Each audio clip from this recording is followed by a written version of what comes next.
আসসালামু আলাইকুম। আজকে আমি আপনাদেরকে 2023 সালে এসএসসি পরীক্ষা আসা সিলেট বোর্ডের রসায়ন প্রথম পত্রের বহু নির্বাচনী অংশের সমাধান দেখাবো। প্রথম যে প্রশ্নটি এসেছিল, চিকিৎসা বিজ্ঞানে ফিজিওথেরাপিতে কোনটি ব্যবহার করা হয়? চিকিৎসা বিজ্ঞান ফিজিওথেরাপিতে আইআর রশ্মি ব্যবহার করে। আইআর রশ্মি হচ্ছে ইনফ্রারেড বা অবলোহিত রশ্মি।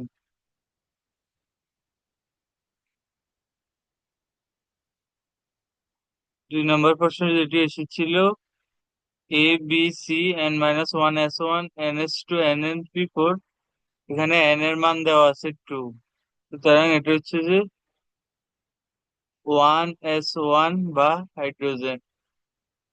তাহলে যেটি হচ্ছে যে 2s2 এবং কি 2p4। আর এটি হচ্ছে যে আপনার অক্সিজেন, আর এটা হচ্ছে যে 3s2 3p4। তো এটি হচ্ছে সালফার। তো সুতরাং এখানে এবিসি, এখানে একটা হবে S2O, এটি হচ্ছে A2B, যেটি হচ্ছে S2, আর এটা হচ্ছে S2S। আমরা জানি রুম টেম্পারেচারে H2S হচ্ছে যে গ্যাসীয়, আর হচ্ছে যে H2O হচ্ছে যে লিকুইড।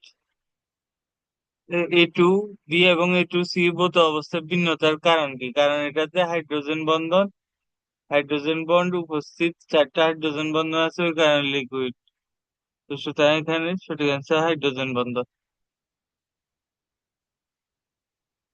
A2B হচ্ছে যে H2O। H2O তে যদি আমরা দেখি, এটি কোন ধরনের সংখ্যা? Half B plus M minus 3 plus A. এখানে বি হচ্ছে যে অক্সিজেনের যোজ্যতা স্তরে ইলেকট্রন 6টি, আর হচ্ছে যে 2টা হাইড্রোজেন যুক্ত আছে, এই কারণে 2, আর বাকি শূন্য প্লাস শূন্য ক্যাটায়নে নেয় না। সুতরাং এখানে 4 আছে। 4 হলো sp³ বা sp3 সংকর। পানির আমরা জানি যে বন্ধন কোণ হচ্ছে যে 104.5 ডিগ্রি। এ হচ্ছে যে পানির বন্ধন কোণ। আর আমরা জানি যে অক্সিজেনের 2টা মুক্ত জোট ইলেকট্রন আছে, যাদের লন পেয়ার লন পেয়ার বিকর্ষণ আছে। তো সুতরাং এখানে এটিও দেখা যায়, এটিও দেখা যায় 104.5 ডিগ্রি, এবং কি লন পেয়ার বিকর্ষণ আছে। এখানে সঠিক অ্যান্সার 1 2 3। নিচের মৌলের প্রথম আয়নীকরণ বিভাগের সঠিক ক্রম কোনটি? আমরা জানি যে আকার বাড়লে আয়নীকরণ বিভব কমে। যদি আমরা দেখি বেরিলিয়াম, বোরন, বোরনের পর কার্বন, নাইট্রোজেন, অক্সিজেন। আকার যদি দেখি, এটা এরকম। আর আমরা যদি দেখি আয়নীকরণ বিভব, তাহলে এরকম হওয়ার কথা। সরি, এখানে আকার হবে যে সবচাইতে বড় হবে বেরিলিয়াম, তারপরে বোরন, তারপরে হবে যে নাইট্রোজেন, তারপরে অক্সিজেন। আর আয়নীকরণ বিভব হবে বেরিলিয়াম থেকে বোরনের বেশি, বোরন থেকে নাইট্রোজেন, নাইট্রোজেন থেকে অক্সিজেন বেশি। এটা হওয়ার কথা ছিল, কিন্তু এটা হবে না। এখানে নাইট্রোজেন এবং বেরিলিয়াম, এগুলোর মধ্যে ব্যতিক্রম দেখা যায় নাইট্রোজেন এবং বেরিলিয়ামের মধ্যে। আসলে আমার বেরিলিয়াম আর বোরন এর মধ্যে, প্রথমে বেরিলিয়াম আর বোরনের মধ্যে, বেরিলিয়াম আর বোরনের মধ্যে আমরা এর ইলেকট্রন বিন্যাস দেখছি 1s2 2s2, আর বোরনের ইলেকট্রন বিন্যাস দেখতে হবে 1s2 2s2 2p1। এখানে একটা ইলেকট্রন ইজিলি রিমুভ করা যায়, কিন্তু এখানে যখন একটা অরবিটালে শূন্য ইলেকট্রন সরাতে যায়, তখন অধিক অধিক আয়নীকরণ বিভব লাগে একটা ইলেকট্রন সরাতে। তো সুতরাং এই দুইটির ক্ষেত্রে বেরিলিয়ামের আয়নীকরণ বিভব বোরন অপেক্ষা বেশি। আর হচ্ছে যে নাইট্রোজেন আর অক্সিজেনের মধ্যে আমরা নাইট্রোজেনের যদি ইলেকট্রন বিন্যাস দেখি, 1s2 2s2 2p6 2p3 যদি হয় তাহলে আমরা এখানে আর এটা হচ্ছে যে 1s2 2s2 2p4 অক্সিজেনের। এখানে দেখছি যে চারটে ইলেকট্রন আছে, এমনকি একটা ইজিলি সরানো যায়। আর এটা হচ্ছে যে অরবিটালে অর্ধপূর্ণ বা হাফ স্টেবল নাইট্রোজেন। নাইট্রোজেন যেহেতু হাফ স্টেবল, তাই নাইট্রোজেনের আয়নীকরণ অক্সিজেন অপেক্ষা বেশি। আর অক্সিজেনের যখন আমরা দেখতে পাই পি অরবিটালে তিনটে অরবিটাল একদিকে আছে আর একটা এ আছে, একটা ইলেকট্রন ইজিলি রিমুভ করা যায়, কিন্তু নাইট্রোজেনে একটা ইলেকট্রন ইজিলি রিমুভ করা যায় না, কারণ নাইট্রোজেনের হাফ স্টেবল অবস্থায় আছে, অর্ধপূর্ণ অবস্থায় আছে, অর্ধপূর্ণ থাকাতে তাই স্থিতি। তাই সবচাইতে বলা যায় নাইট্রোজেনের বেশি। তারপর হচ্ছে যে এটি, এই দুইটি গ্রহণযোগ্য, এটি এবং কি এটি। তো আমার প্রথমে হবে তাইলে নাইট্রোজেন, এটা অনুযায়ী নাইট্রোজেন আগে হবে, তারপরে অক্সিজেন হবে, তারপরে আমার সবচাইতে বেশি হবে যে বেরিলিয়াম, তারপরে আমার হবে বোরন। এই হচ্ছে যে আমার ইলেকট্রন বিন্যাস, আয়নীকরণ। সুতরাং এখানে সঠিক অ্যান্সার হচ্ছে বি নাম্বারটা। ফোটনের প্রকৃত ভর কত? ফোটনের প্রকৃত ভর হচ্ছে 1.673 × 10⁻²4 গ্রাম। আর নিউটনের ভর হচ্ছে যে এটি, নিউটন মাস।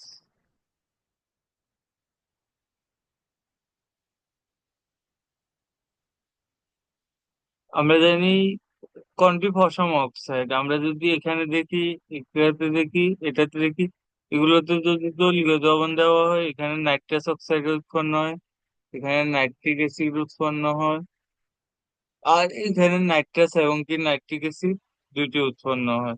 ওই কারণে এটাকে বলে মিশ্র অক্সাইড, এটাকে বলা হয় মিশ্র অক্সাইড।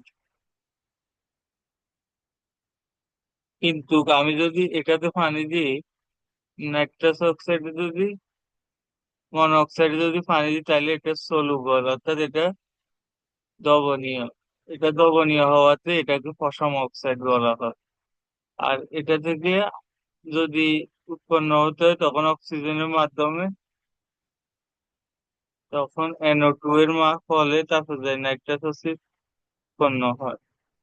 মানে এটা সলুবল হয় পানিতে, ডিরেক্ট কোনো অ্যাসিড তৈরি করতে পারে না, ওই কারণে এটাকে বলা হয় পশম অক্সাইড। এস ব্লক মৌলের সংখ্যা কতটি? এস ব্লক মৌলের সংখ্যা 14টি। এখানে সঠিক অ্যান্সার 14।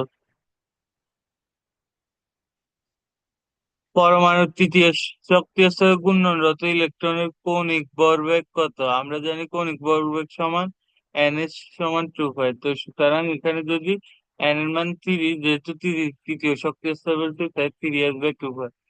সঠিক অ্যান্সার 3 নাম্বারটা।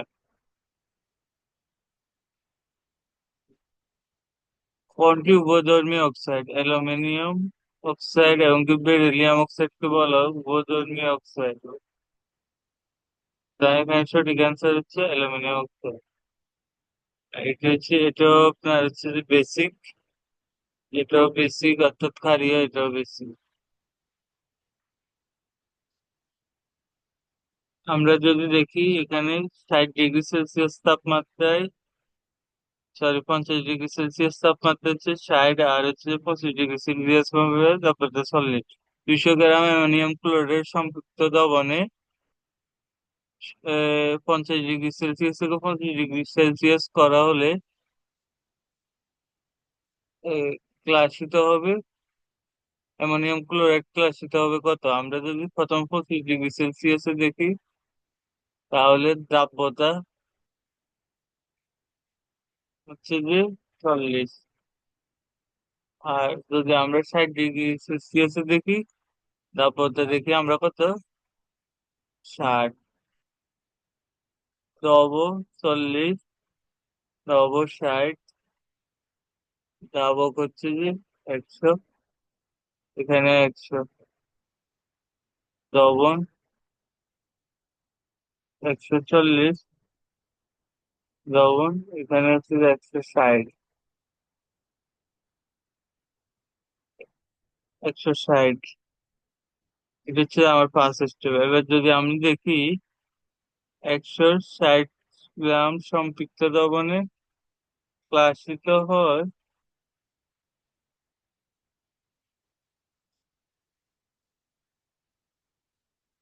60 - 40, অর্থাৎ 20 গ্রাম। আর হচ্ছে সুতরাং 1 গ্রামে তো ক্লাসিত হয় 20/160 গ্রাম। সুতরাং এখানে 200 গ্রাম, 200 গ্রামে ক্লাসিত হয় 20 × 200 × 160। এখানে যদি আমরা 20 দিয়ে কাটি 8, 8কে যদি 200 দিয়ে কাটি 25, সুতরাং এখানে সঠিক অ্যান্সার হচ্ছে 25 গ্রাম।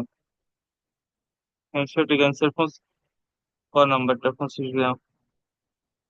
পরবর্তী প্রশ্ন, কোন যৌগটি অ্যানায়ন শনাক্ত উদ্দীপকের যৌগটি অ্যানায়ন শনাক্তকরণে কোন বিক্রিয়ক ব্যবহার করে? উদ্দীপকের যৌগটি হচ্ছে যে অ্যানায়ন শনাক্তকরণ হচ্ছে যে ক্লোরাইড।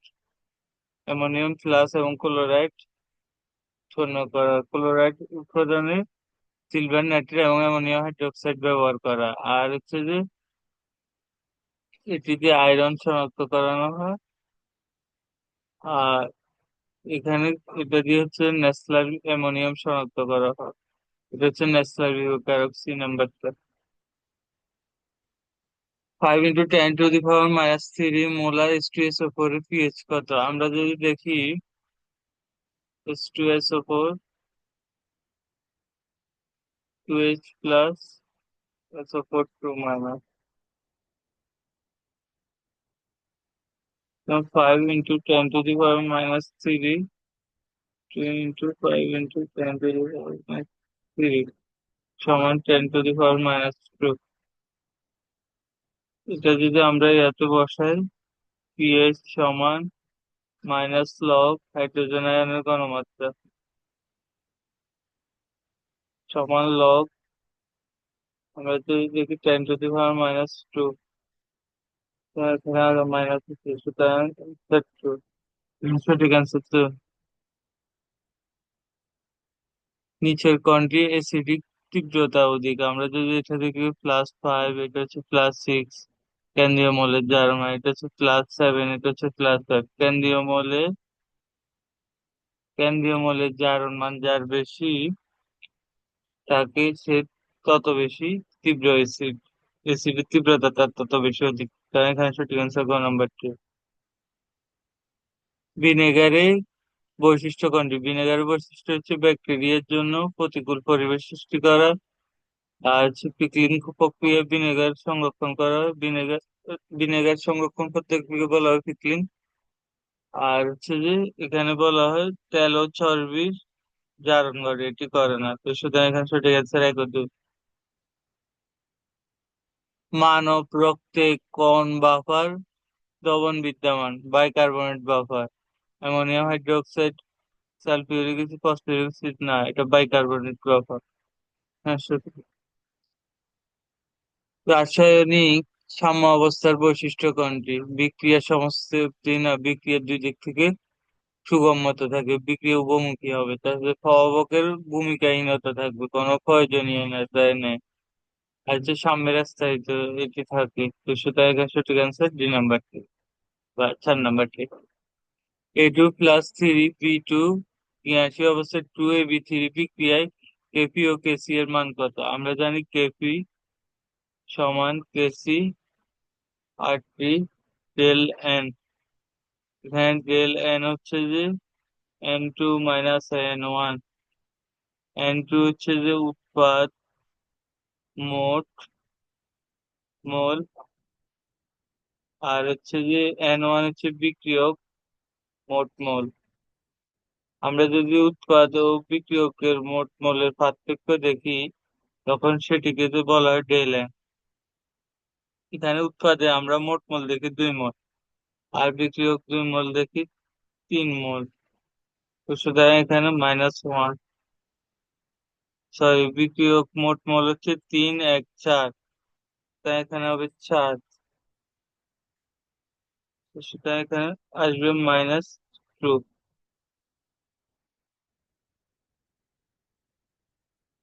কেপি সমান কেসি আর টি -2।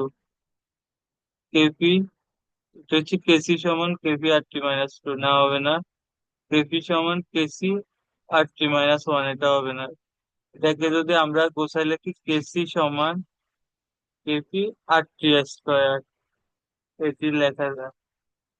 সুতরাং এখানে সঠিক অ্যান্সার খ নম্বরটি।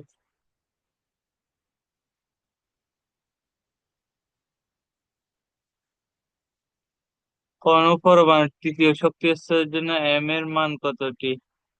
আমরা যদি প্রথম শক্তি স্তরের জন্য দেখি n=1 হলে m=n², সুতরাং 1 থাকে, সুতরাং এখানে 1s থাকে, 0 থাকে। আর যদি আমরা n=2 দেখি, m=n² = 4টি। এখানে 4টি কিভাবে থাকে দেখি, 1s, 2s, 2p। এখানে আবার 3টা থাকে, +1, 0, 1। এখানে থাকে একটা 0, এখানে একটা থাকে 0। তো সুতরাং এখানে একটা, দুইটা, সুতরাং এখানে 1s এর জন্য একটা, 2s এর জন্য একটা, দুইটা, তিনটে, চারটা থাকে। সুতরাং একটা, দুইটা, তিনটে, চারটা থাকে 2s এর জন্য। ঠিক একইভাবে 3s এর জন্য এখানে n² হবে, সুতরাং 3s² = 9টা।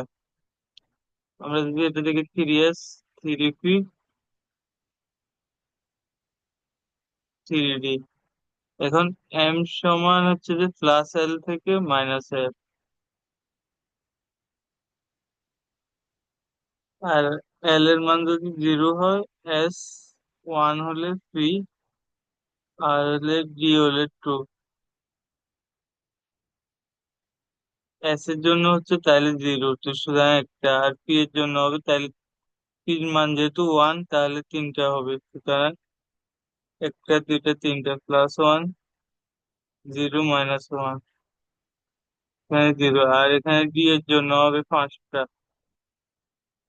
ডি এর মান যেহেতু 2, তো সুতরাং -2, -1, 0, 1, 2, 5, 3, 8, 1, 1, 3, 5। যদি যোগ করি 1 + 3 + 5 = 9, সুতরাং n² = 3 স্কোয়ার = 9। এটি হচ্ছে যে শর্টকাট সূত্র আর বিস্তারিত প্রমাণ পাইলাম। সুতরাং এখানে সঠিক অ্যান্সার 9। কোন রশ্মির তরঙ্গ দৈর্ঘ্য অধিক? আলট্রা, প্রথমে যদি আমরা এটার আঁকি, প্রথমে হবে এক্স রে, তারপরে দেওয়া হবে আমার ইউবি, তারপরে দেওয়া হবে আইআর, তারপরে দেওয়া হবে যে আমার রেডিও ওয়েভ, মাইক্রোওয়েভ।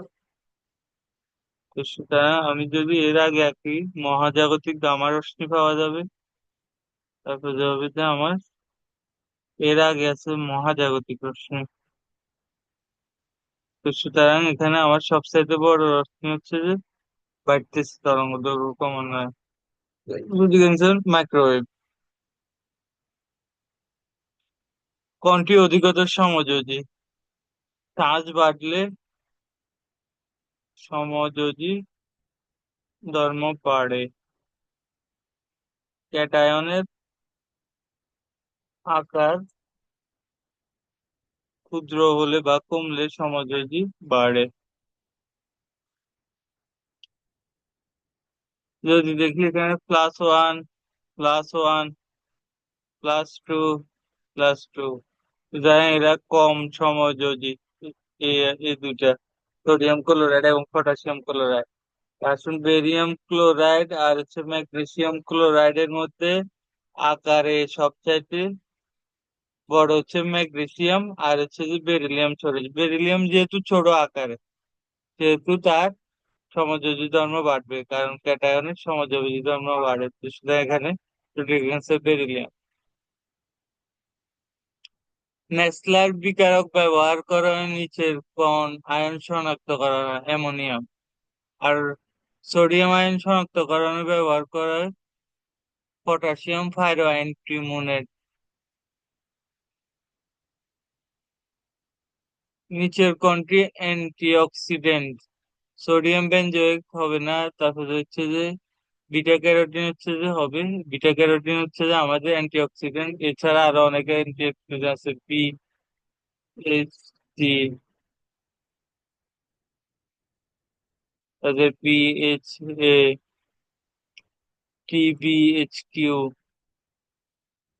এগুলো হচ্ছে যে আমাদের antioxidant. Butylated hydroxy toluene, butylated hydroxy anisole, তারপরে টার্সিয়ারি বিউটাইলেটেড হাইড্রোক্সি কুইনন, এগুলো হচ্ছে যে আমাদের অ্যান্টিঅক্সিডেন্ট।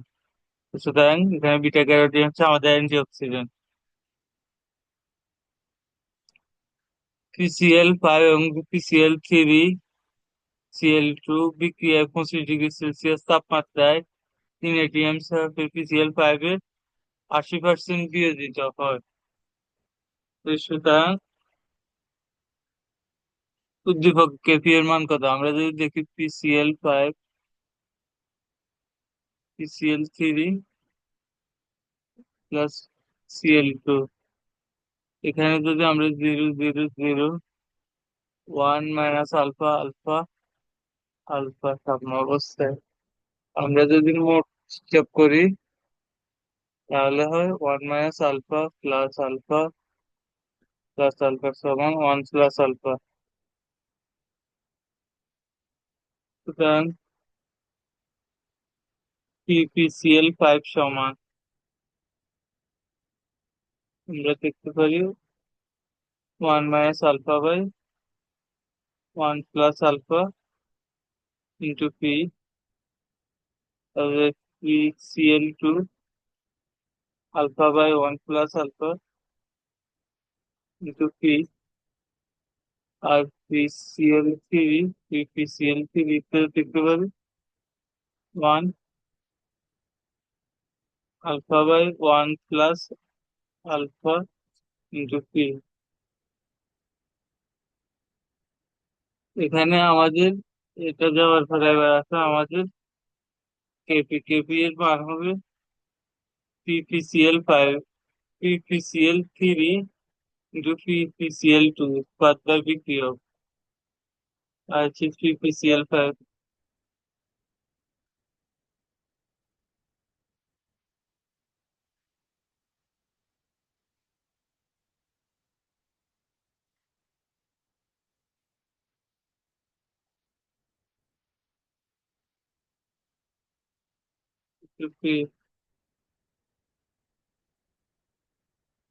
তারপরে হচ্ছে যে আরেকটা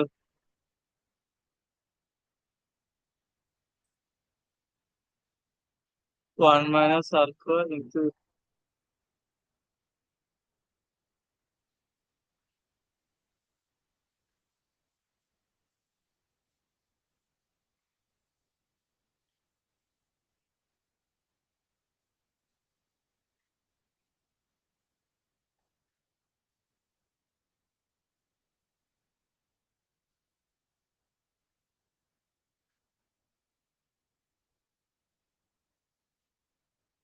এখানে আমাদের এটা আসবে যে 1 - আলফা স্কোয়ার ইন্টু পি। এখানে যদি আমি আলফাতে মানটা বসাই, তাহলে আমার 0.8 বসাই, -1 - 0.8 স্কোয়ার ইন্টু থ্রি যদি বসে আমার মান আসে 5.33 ATM। তাই এখানে সঠিক অ্যান্সার 4 নম্বর।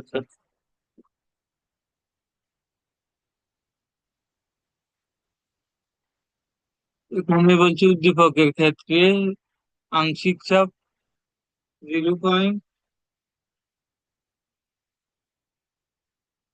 1.33 দেখাও আংশিক চাপ যদি আমরা দেখি পি Cl2 তে যদি আমরা আংশিক চাপ দেখি alpha into 1 plus alpha into P যদি দেখি এখানে 0.8 যদি বসাই 1 প্লাস 0.8 ইন্টু 3 তো সেটা আমার আছে 1.3328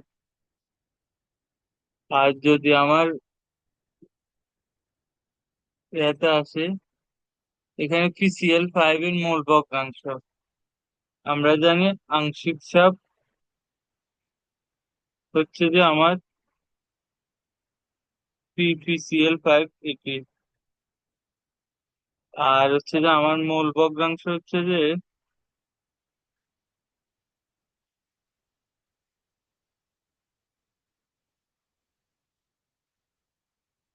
আমার 1 - আলফা/1 + আলফা এটা হচ্ছে যে মোল ভগ্নাংশ আর মোট চাপ হচ্ছে যে পি তো সেটা আমার এখানে মোল ভগ্নাংশ এটাতে যদি আমি মানটা বসাই 1 - আলফা/1 + আলফা যদি আমি মান বসাই তাহলে আমার আছে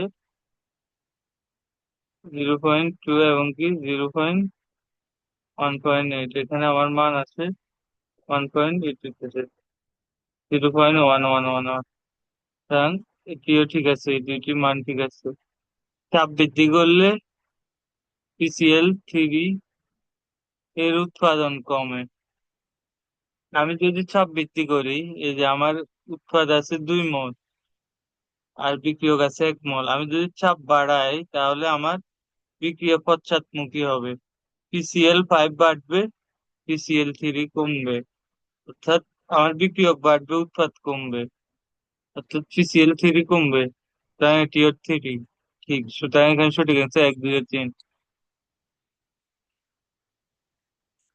নিচের কোনটিকে ভিনেগার বলা যায় না আমরা জানি 6 থেকে 10% ইথানোয়িক অ্যাসিডের জলীয় দ্রবণকে ভিনেগার বলা হয় তো আর হচ্ছে যে 90 থেকে 94% পানিকে বলা হয় ভিনেগারের 90 থেকে 94% পানি থাকে সুতরাং এখানে সঠিক অ্যান্সার বি নাম্বারটি।